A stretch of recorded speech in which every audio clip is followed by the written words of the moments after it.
Hello, hello, and welcome to another podcast episode of Overpowering Emotions, where I talk all things big emotions, emotion regulation, and of course, resilience. We are on our journey of resilience. I've had loads of guests on the show the past month or so, but I want to jump back into where I left off, which was looking at coping strategies to manage big emotions. It's really around the emotion regulation. It doesn't matter what the emotion is, whether it's anxiety or anger or frustration or sadness. I had done a piece on parent self-care, which is really critical. If we're going to have any hope in our children being resilient and being able to manage their emotions, we need to be able to be really strong co-regulators and strong role models. All of those things are very, very important. And we've spent a lot of time looking at the family dynamics. I mean, there's so much more that I wish I could go into, and one day I will. But for today, I really want to start getting into some of the kids' stuff. The very most important core skill that our children need to learn when we're looking at emotion regulation and managing anxiety and building their resilience is developing awareness. It's really mindful awareness of emotion. And so it has a lot of parts. So today I really just want to create the framework. And from this framework, that's where we're going to build this critical skill, just because there are different components. It's easy for me to say mindful awareness of emotion, but there's lots of different pieces to it. So our framework really consists of three main things that I'm going to focus on. There are more, but these are the three things that we're really going to focus on when emotions come up, and then they contribute to anxious-driven maladaptive responses. Because kids often experience emotions as one big sort of knot, right? That it's really difficult for them to figure out what is going on for them and what information that emotion is trying to provide, because there is so much there within the emotion. And so then what ends up happening is they have all of the physiological sensations, and they might be thinking that the emotions are uncontrollable, they're irrational, they're occurring for no reason at all. Why am I like this? And then they start internalizing something's wrong with me, and it just spirals, right? And so it leads to lashing out behaviors, avoidant behaviors, trying to suppress them or stop them, all of these things that aren't very effective. And so we need to make sure that they know all of the emotional experiences can be broken into three main parts. And so we can get on offense to really address these things. And I think we all know it, but it's good just to lay that foundation, get all on the same page. And then from that framework, we can move forward. So the first thing that happens is physically, right? The body's preparing for whatever physical exertion it needs. So we're enriching the blood with oxygen, which is converted to energy for our big muscles to be able to fight or to run away. And so what we will notice physiologically is that intensity in our heart rate, right? Our heart's going to start pounding, and we're going to start breathing differently. We might start to sweat. We might feel nauseous because, our digestion isn't going to be helping us for fighting.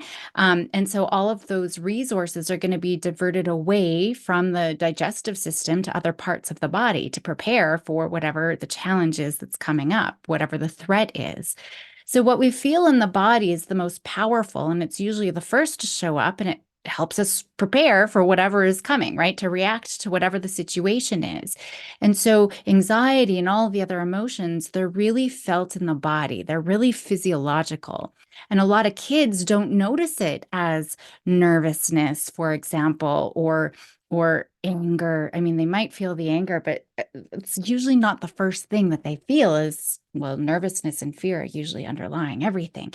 They notice the physical symptoms. And so now they're going to say, I've got a tummy ache, I've got a headache, I've got chest pains, my muscles are sore. So we want to encourage kids to really think about what's happening in the body. We're going to ask, just proactively, what comes up when you're feeling excited? How do you know in your body? How about panicky, worried, scared, angry, frustrated, happy? How are those physical responses similar and different to each other, right? Which ones are associated with different feelings? And I mean, a lot of the times, if you really break it down, I mean, fear and excitement feel the exact same thing in the body. So how can you tell? That's really important. We want to start having those conversations, and that's something that you can start doing, is just having these conversations when everybody's calm and able to. We'll eventually apply it to when those big emotions come up, but for now, that's kind of what we want to focus on. Second is the cognitive level, right? That's how we think about the situation. Now, it's not always thinking, it's not always stories. Sometimes it's pictures that kids will have, and then that fuels the physiological piece. But if we do have those stories, we want to look at the appraisal of what has happened that has resulted in the emotion. What do we think of that situation? When we're in threat mode, when we think it's a threat, we're shifting all of our attention towards whatever the perceived threat is, right? And whatever ways we need to stay safe so we can escape or fight or whatever it is that we need to do. So if we're focusing on those things, the threat and the safety, we can't really concentrate on anything else. And then we're getting stuck because we can't take in all of the information. We're just zooming in on those things that are scaring us. So we get stuck because we're so hyper focused on potential harm, right? Or even feeling like we always need to be on the lookout for potential harm. So we see this really increased sensitivity to everything around us, to all of the sensory stimuli, just everything going on. And we might be touchy. If somebody bumps into us, we might react way more over the top than somebody else who isn't always, on high alert looking. So what we think definitely affects how we experience the situation, right? So we can start asking kids to think about what types of things do you notice when you're feeling stressed or angry or happy, right? What are you noticing in your head? And if obviously in the moment they're going to say, I don't know, well, let's go through the day, whatever's coming up, let's just pay attention to what's coming up. Right now, we're just collecting evidence, right? We're just collecting information. We want to be detectives. And that's going to be really important. If you're proactive using this now, engaging in these conversations, it's going to be easier for when emotional experiences do come up. And then third, from these thoughts, we've got the physiological feelings, we have the thoughts or the movies that are playing out, and from those we have an urge to do something, whether it's an urge to do something or we really are acting out whatever our response is. We're compelled to take action, to fight, to avoid, to escape by running away. Whatever it is that in that moment we need to feel like, we need to defend ourselves or protect ourselves. Most people respond without even thinking about it. It just seems like our bodies intuitively just know how to manage this situation. Even with depression, I mean, a depressed person, they would just stay in bed all day long. It's too overwhelming to get up and try to face the day. It's too exhausting. Some anxious kids, in a social situation, they might find a reason that they need to leave. So we need to have this response because it does save our lives if there really was danger, right? Imagine if you're going for a walk and you see a car suddenly losing control, right? Everything is just going to kick into gear if you see that car careening towards you, right? It allows us, before you can even think about it, you're not going to be like, oh my gosh, they're going 80 miles an hour and they're coming right for me. Should I stop? Should I duck? Should I go right? Should I go left? By the time you think of it, they're going to hit you. Our body just allows us to react immediately to keep us safe. So we didn't even realize what happened until after, when we're safe, we realize, oh my gosh, how close did I come to getting hit by that car, right? So we sort of react by instinct. And when we're in danger, I mean, that anxiety is so helpful. It really is our knight in shiny armor, so to speak, right? So we just got to know, though, we're not always in danger. That's once in a blue moon are we ever actually in danger. So we have to start playing detective, right? We want to start by using a recent emotional event. And if kids can't remember something that's happened, we can say, okay, as you go through your day, I want you to pay attention. Maybe not to all three, just pick one. And I would always start with the physiological. But if they are looking back at something to think about, it could be a happy, excited emotion that the kiddo has felt. You may want to go through the process yourself, either first or alongside your kiddo too. So just oftentimes they have trouble thinking about it. So if you're talking about it as a family or as in a group or as in a class, it can be helpful when more than one person is talking about it. But if you have a clear memory, you can start investigating these components and maybe just starting with one when we're, future going to start noticing things. So even though these things are happening kind of instantaneously and even at the same time, I like thinking about it as an emotional timeline, right? Which first I always start with being aware of the emotions and the stress and whatever else is coming up. So being aware helps us manage those whatever those emotions are that come up, in addition to, I mean, really, when we're able to manage and talk about it and have that awareness, it really does boost our self-esteem. We have better relationships with people because, we're not overreacting, over emotionally all the time.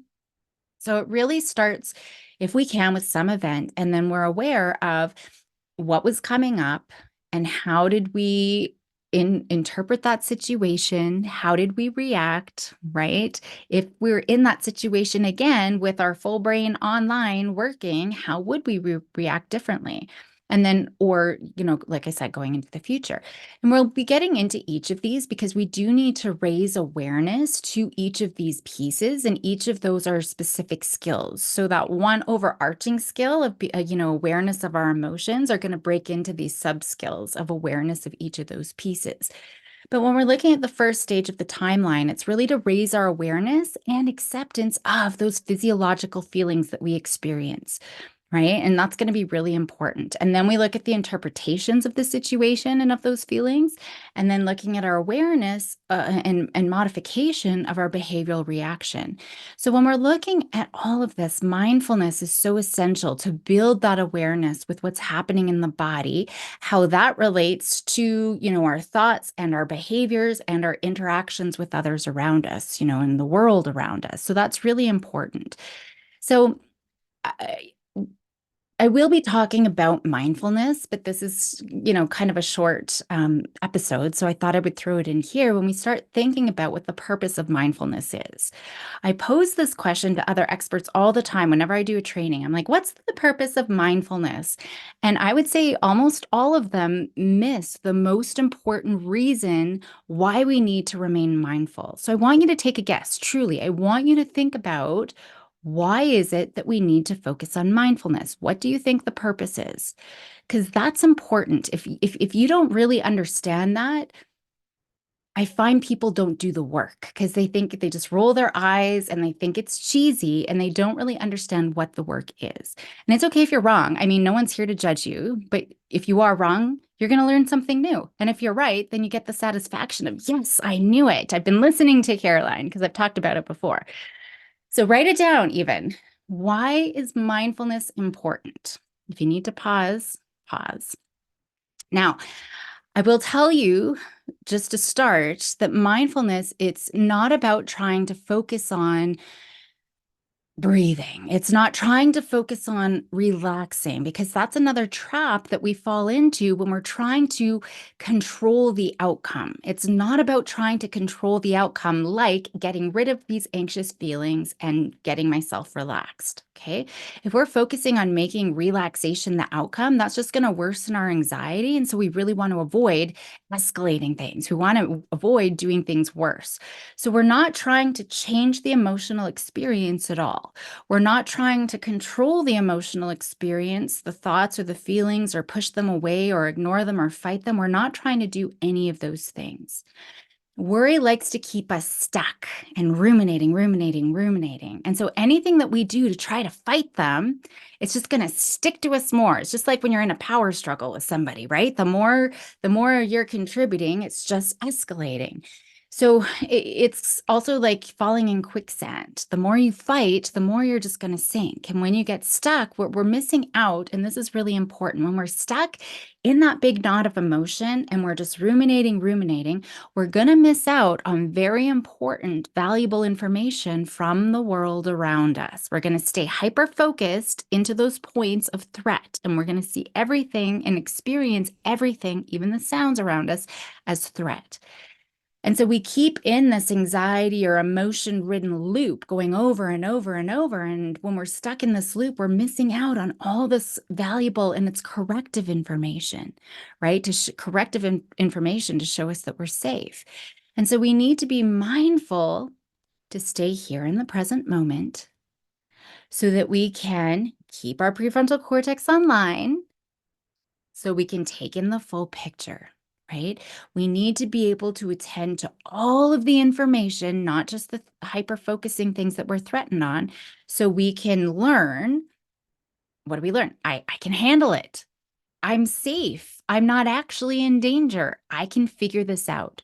So mindfulness is about facing the emotional experience, giving it space, so that we can take in all of the valuable information. We're noticing everything that's happening. It's just noticing so that we can keep our prefrontal cortex online, because this is the part of the brain that calms that emotional brain, that helps us think rationally, that helps us problem solve, that helps us get unstuck from the emotional brain. Because otherwise, if we are not mindful, we get stuck. We start ruminating. We get into this tug of war with anxiety, right? And the anxiety gremlins are on one side of the cliff, and we're on the other side of the cliff. And so we get into this mindset that we got to try to pull the monster off the edge, pull those anxiety gremlins off the edge of the cliff, right? It's impossible to do. Or we get pulled over and we just go into a panic attack. That's not great either. The third option is to drop the rope, right? The monsters are still going to be there. The anxiety is still going to be there. They're going to get really, really loud, right? I kind of think of, oh, what's that book? It's a kid's book where the kid dresses up in his wolf costume and he goes out with the monsters. I can't even remember the name of it. But when he wants to leave, they're like, "You can't." They get mad. "We're going to eat you. You cannot leave." That's what that anxiety, it's going to get big. It's going to start screaming. But they're on the other side of the cliff. You can do whatever you want on your side of the cliff. Yeah, they're going to make you feel uncomfortable. Yeah, they're going to get mad, but we can still go to the birthday party, or we can still go to school, or put up our hand, or do whatever it is that we need to do. Stress and worry are inevitable. Anger is inevitable. All these emotions are going to happen. And so that's where that mindfulness is so important, so we can accept it, right? Instead of trying to push it away or not know what's going on, we can accept it. And then with that, there's an alternative way to respond, right? We don't got to do what anxiety wants us to do, or what other big emotions, whatever it brings up, we don't have to do whatever it is that they want. So instead of trying to waste our time trying to control it, we just allow whatever shows up without any fighting, without getting all tangled up in it. And now we're learning that I can keep doing whatever it is that I'm doing, right? Whatever is important to me. I was working with a young woman who wanted to learn to drive, but I'm like, "Okay, let's go." And she's like, "What now?" I think I've shared this before on previous podcasts. On the way down, she had a couple of panic attacks. In my car, she had a couple of panic attacks. And that was her biggest fear. What if I have a panic attack while I'm driving? All of these bad things are going to happen. Sure enough, she had a panic attack while she was driving in my car, which I think just increased, the fear and the panic. And guess what? Nothing happened. She did slowly pull over, to the side and hit the curb, but that was the worst thing. So now she's learned from experience, hey, I could do it. Even with a panic attack, I didn't lose control. I was able to pull myself over, right? So it's not about trying to control or regulate those private experiences. The thoughts and the feelings, they're still going to be there. That's so important for you to remember, for kids to remember and to understand, because otherwise we get into the anxiety is never going away. It's still here. I've tried all my breathing and relaxation. I mean, I'm not giving you those because I'm not trying to get rid of the anxiety. I want you to be able to manage it when it comes up. We're not going to make any progress if we're trying to hold on to that outcome. It's not about making it go away. But oftentimes when we face it and we experience it, it does decrease, right? When we're fully attending to the situation and fully realizing it's okay, I can keep going, even though I feel like I'm going to vomit right now. So the goal is to improve our relationship with those emotional experiences and continue living life without needing to have to control or reduce or change all of the anxiety related, experiences. So acceptance, it's really about welcoming those unwanted anxiety-related thoughts and feelings and physical sensations. It's not tolerating and just white knuckling, enduring it, but really accepting them, being open to having them for as long as they occur. They're super annoying, right? Whatever, that's okay. But I'm not trying to avoid or change them. In all my trainings, I'm talking about the dials, and I've talked about them here a lot too. One dial is our control over our emotions, that emotional dial. We have zero control over it, so we got to stop trying to turn it down. We do have control over our acceptance dial, right? To get to the place where we can accept the fact that that anxiety is here. kind of like the unwanted party guest, who you don't want them to be there, but they're here and they're just going to cause a bigger scene if you try to get rid of them, than if you just let them come in and stay. And maybe they'll create a mess, maybe they'll be loud mouths, but at least you can go enjoy the party, right? While they do their thing. If you otherwise try to spend your whole night getting rid of them, right, focused on the anxiety and trying to get rid of it, you're going to miss out. So that's where we get to that acceptance piece, because if I can acknowledge it, be mindfully aware of it, and accept it, I can still live my life. And so that's where we need to be mindful. And we need to normalize everything that's happening. And so I'm going to address that normalization piece coming up. So I'll leave it there for today. I just really wanted to create that framework. And so, think about that framework, start planting the seeds by asking kids just to notice, right? What have they noticed in the past, or maybe in the coming week? What have they noticed that comes up in their body with different emotions or in their head? We're just planting those seeds. And then I'll be getting into the key understanding and skills that our kids need to learn as well. But for homework, like I said, just, start taking stock of whatever's coming up for emotions, even for you as well, physiologically, cognitively, and behaviorally. And then we can start, paying attention to kids' behavioral responses as well. So thank you for joining me.